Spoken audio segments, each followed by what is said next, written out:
नमस्कार साथियों, मैं हूं पी के साहू। मेरे कोचिंग सेंटर पी के साहू से जी मैं आप सभी का स्वागत करता हूं। साथियों, संडे कमेंट्स में मैंने एक भी वीडियो अपलोड नहीं किया, क्योंकि आप जानते हो कि आपकी इतने सारे सवाल हैं जिसकी उत्तर देना मेरी बस की बात नहीं है। क्योंकि आपके जो सवाल है वो सीधे नियुक्ति पर आता है, नियुक्ति पात्र इस संबंध में। लेकिन जो जानकारी मिलती है मैं आप तक पहुंचाने का प्रयास करता हूं, लेकिन आपके सवालों ने मेरे मुंह बंद कर दिया। क्योंकि कितनी बार मैं ये जवाब देता रहूं और जैसे हम जवाब देते हैं हमको जानकारी मिलती है उसके विपरीत होता है। मतलब यदि पात्र हो सकता है 2 दिन बाद निकलने वाला हो जानकारी के हिसाब से, तो उसका आता पता नहीं रहता। तो बार बार जो है इस प्रकार से वीडियो बनाना मुझे भी अच्छा नहीं लग रहा था। तो मैं अपने व्यक्तिगत विचार आपके पास देने का प्रयास करूंगा कि आप लोगों की जो सवाल है, जैसे ट्वीट पर है, फेसबुक पर है, वो जायज़ है। आप जो एक सकारात्मक पहल कर रहे हैं ये भी बहुत अच्छी बात है। लेकिन हड़बड़ी की जो बात करते हो, हड़बड़ी, कई लोग इतना सारे सलाह देते हैं जैसे पात्र सूची निकाल देनी चाहिए। इतने दिन हो गया, 14 महीना हो गया, 15 महीना हो गया, आज तक क्या कर रहे होंगे, सूक्ष्म परीक्षण कितने बार कर रहे होंगे। कई लोग तो ये भी सोचते हैं कि इस साल तो होगी ही नहीं, पात्र सूची निकलेगी भी नहीं, सब पद बैकलॉग में चला जाएगा। ये सारे तमाम बातें हैं। लेकिन मैं एक बात बोलना चाहूँगा। बीच में जब लॉकडाउन हुआ था 14 अप्रैल तक का, है ना, तो उस बीच में प्रक्रिया रुक गई थी। 23 मार्च को जो लिस्ट आने वाली थी पात्र रुक गई थी। चलो उस समय किसी ने चर्चा करता रहा कि अब क्या होगा, किस प्रकार से होगा। उसके बाद 21 दिन का लॉकडाउन शुरू हुआ, उसमें इस संबंध में भी कुछ भी नहीं हुआ। तो मन में उस बीच में एक अजीब से मतलब पेपर भी छप गया था, नई भर्ती नहीं होगी, शिक्षक भर्ती नहीं होगी, अगले साल होगी, इस साल नहीं होगी। तो सबके मन में एक ही सवाल आया, नहीं भर्ती तो होनी चाहिए, भले लेट हो, है ना, भर्ती तो होनी चाहिए भले ही लेट हो। फिर मन में कई लोगों का मन में ये विचार आता गया, मेरे पास कमेंट्स है सबका देखता हूँ, नहीं भर्ती रद्द नहीं होनी चाहिए भले अगले साल हो। कई लोगों का ये बात आई थी कि नहीं भर्ती ले हम 2 महीने का पेमेंट दे देंगे, उसको दान दे देंगे। कई लोगों का ये भी कहना था कि हमें पेमेंट ही ना दे, हमारी नियुक्ति हो जाए, हम ऐसी मतलब अंश दान करने के लिए तैयार है कुछ, जब तक कि आर्थिक स्थिति ठीक ना हो जाए। इस तरह की बातें मेरे पास आया। लेकिन बोलते ना, जब जिसके पास जो होता है उसकी कीमत उसको पता नहीं होता है, वो जब नहीं होता तब उसका वैल्यू समझ आता है।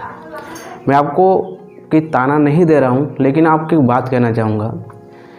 आप देखे होंगे कि कुछ 10 दिन पहले या 10 दिन के अंतर्गत इतने सारे फॉर्मेट आ चुके हैं, चाहे वो संभागवार हो, जिलेवार हो, है ना, चाहे वो सत्यापन से संबंधित हो, चाहे वो सूक्ष्म परीक्षण से हो, चाहे नियुक्ति से लेकर दिशा निर्देश देने से लेकर के हो, नियुक्ति समिति बनाने तक के हो, यहाँ तक कि संविलियन वरिष्ठता सूची को लेकर कितने सारे चीज़ें उभर के आ रही है, रिक्त पदों की जानकारी मांगी जा रही है इस 10 दिनों के अंदर। फिर भी सबके मन में पात्र और अपात्र सूची की बातें सबसे ज़्यादा मतलब आ रही, कब निकलेगी। और कई लोगों के मन में ये भी आ रहा है कि D.Ed B.Ed एक साथ उसका क्या होगा। सबको पता है कि क्या हो रहा है, 12वीं में कितना परसेंट चाहिए ये भी आप सब जानते हो, ग्रेजुएशन में जो परसेंट कितना है, और B.Ed किए हैं तो सहायक शिक्षक के लिए कितना होना चाहिए भी आप सब जानते हो। मैं ये सारी चीज़ें इसलिए नहीं बताता हूँ कि एक कमेंट्स आता है, एक कॉल्स आता है और बोलते कि इस समझ में आता। जब तक कि आपकी कमेंट्स उस पर, जैसे कि 12वीं पर कितना परसेंट चाहिए, ज़्यादा से ज़्यादा कमेंट्स नहीं आएगा तो मैं कैसे बनाऊंगा। केवल एक के लिए तो नहीं बना सकता। कई लोग वीडियो देखते हैं, उपहास करके चले जाते हैं, कोई बात नहीं। लेकिन मैं आप व्यक्तिगत विचार करना चाहूँगा। मैं अपना व्यक्तिगत विचार बता रहा हूँ, मैं किसी के बारे में नहीं बोलना चाहूँगा। जब इस प्रकार से जब बातें आती है आपका, तो हम ये सोचते हैं, लेकिन अभी वर्तमान में जब प्रक्रिया चल रही है तो आपको धीरज रखना बहुत ज़रूरी है, क्योंकि लॉकडाउन की स्थिति है, रायपुर रेड जोन में आ चुका है, मतलब कोरोना के संक्रमण बढ़ती जा रही है। तो ऐसा तो नहीं है कि केवल शिक्षक भर्ती पर ध्यान दिया जा रहा होगा। अभी आगे देखो, मई का महीना आ गया, 9वीं 11वीं का जनरल प्रमोशन कर दिया गया है। उसकी आगे की पढ़ाई किस प्रकार से होगी, क्योंकि जून में शुरू हो जाता है, उसकी चर्चा भी चल रहा है। आपके यूजीसी का एग्ज़ाम नहीं हुआ है, उसके बारे में चर्चा चल रही है। ऐसे बहुत सारा एजेंडा है जिसके बारे में लेके चलना बहुत ज़रूरी है, और कर भी रहे हैं, और साथ ही साथ आपके शिक्षक भर्ती को भी लेके चल रहे हैं। भाई मान ले जाए अभी भर्ती ले लेते हैं और इस प्रकार से संक्रमण बढ़ती जाए, और उसका एक एजेंडा में सितंबर अगस्त में स्कूल खुलना रखा जाए, तो मान लिया जाए जुलाई में नियुक्ति देते हैं सबको, तो कैसे करेंगे, है ना। ये पहली बात है। दूसरी बात है कि ये भी चर्चा चल रही है कि एक इस समय के अनुसार पहली, दूसरी, तीसरी, कि एक दिन इसको बुलाया जाए, एक दिन इसको बुलाया जाए, सामाजिक दूरी बना के एक उनकी संकट काल बच्चों के पढ़ाई को प्रभावित को लेकर के अभी चर्चाएं चल रही हैं। अब देखते होंगे ट्वीट में, समाचार में, सारी चीज़ें, तो उनको भी आप एक देखिए, और हमारे तरफ भी आप देखिए, कितने सारे चल रही है प्रक्रिया, तो चल ही रही, रुकी ही नहीं है। रहा सवाल पात्र की लिस्ट की, आपकी भी कहना एकदम सही है कि एक समय सीमा निर्धारित कर देनी चाहिए कि कब तक कि हम निकाल सकते हैं, या एक स्पष्ट जो है उसके तरफ से जानकारी नहीं चाहिए कि भर्ती होगी, हम कर रहे हैं। इस प्रकार से यदि स्पष्ट जानकारी आता है तो ज़्यादा बेहतर रहता है। तो शासन जो सरकार से भी मेरा निवेदन है कि आप स्पष्ट जानकारी कम से कम दे कि कब तक की कर सकते हैं, और ये होगी कि नहीं होगी, क्योंकि बीच बीच में भ्रांतिपूर्ण समाचार आता है तो मन में दुविधा रहती है, जिससे लोगों में दहशत फैली हुई है। मैं तो यही कहता हूँ, लेकिन सबको एक सकारात्मक रूप से आप ट्वीट करते रहें, आप कर रहे हैं, वो बहुत अच्छी बात है, ठीक है। तो मैं इतना भी कहना चाहूँगा कि जैसे अभी वर्तमान में संविलियन की प्रोसेस चल रही है, तो संविलियन जब तक नहीं होगा व्याख्याता का तो हो नहीं सकता। व्याख्याता में एक बात आती है कि अंतिम सूची कम से कम जारी कर देनी चाहिए, लेकिन उसके पहले मैं बोलना चाहूँगा अभी वर्तमान में व्याख्याता का सेकंड जब वेरिफिकेशन आया था, उसका भी लिस्ट अभी आई नहीं है, उसका निराकरण भी बहुत ज़्यादा ज़रूरी है। उसका भी हो सकता है उसको बाद में निकाल दे, इसका पहले निकाल दे, कुछ तो प्लानिंग कर रहे होंगे। उसकी प्लानिंग हम तो नहीं जान सकते, उसकी प्लानिंग किस प्रकार से है ना। जहाँ तक बात है सूक्ष्म परीक्षण की, शिक्षक का तो हो चुका है 2 से 18 मार्च के बीच, सहायक शिक्षक का चल रहा है। अब उसी सूक्ष्म परीक्षण को संभागवार बांटा जा रहा है, सबके पास दस्तावेज भेजा जा रहा है। अब एक छोटी सी बात समझिए, यदि आप किसी को अपने पास पैसे रखते हो, यदि 1000 रुपये आप खुद देते हो उसको, वो भी चेक करता है कि मेरे पास 1000 रुपये दिए कि नहीं दिए, वो चेक करता है। आप विश्वास करते हैं फिर भी चेक करते हैं। तो ये तो शिक्षक भर्ती समझ, इतना सारा 14,580 के आसपास है ना, इतने सारे। तो भाई रायपुर से दस्तावेज को संभागवार दिया जा रहा है, जो सूची बनी हुई है उस सूची को मिलान करने के लिए सही है कि नहीं, एग्जैक्ट जानकारी के लिए संभाग वालों को भी तो ज़रूरी है चेक करना। अपने उसके पास रहेगी, उसकी जिम्मेदारी बनेगी वो, तो वो भी उसको डिटेल को छानबीन करेंगे ताकि कोई त्रुटि ना हो। इतने सारे नियम हैं, आप देखेंगे कि राजपत्र में इतने सारे नियम हैं, इतने सारे, उन सारे नियमों को फॉलो करते हुए वो लोग चेक करते हैं, है ना।